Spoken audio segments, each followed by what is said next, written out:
what I feel is that gender responsive budgeting is possible only when the other things which our panelists have told.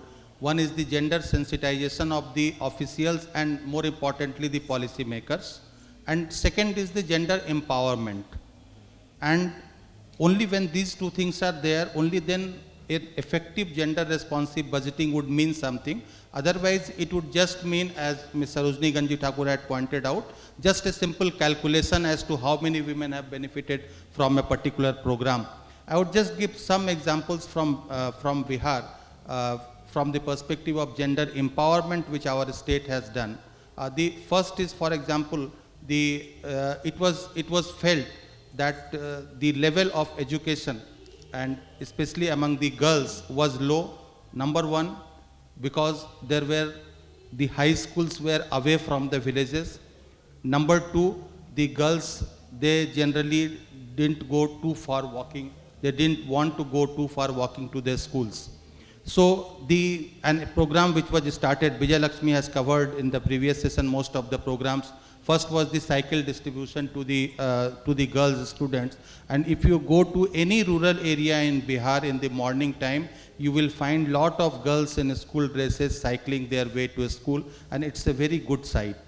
The second thing which our government has decided, that there has to be high school at every panchayat level. And I think within 1 or 2 years, almost every panchayat level, so that is around 8,400 panchayats in our state, there will be an high school. Similarly, there are other policy measures for gender empowerment, like the reservation for women in the government jobs, and especially what is most important is in the police force, because it's a general criticism when we talk about either the sexual harassment or when we talk about violence against women, then a general complaint is that when we go to the law enforcing authorities, they don't have that sensitivity towards the problem or towards the violence towards understanding that phenomenon. So when the number of women in the police constabulary and the police force will increase, that sensitization would automatically come.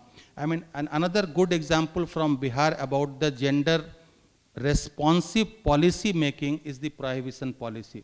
Because this entire talk about prohibition, the total prohibition was started when in the campaign to the 2015 elections, when our chief minister was moving across the state, then the SHG groups, they demanded this total prohibition in many of the election meetings. And in response to that, the chief minister announced that if they come back in the election, they would enforce total prohibition.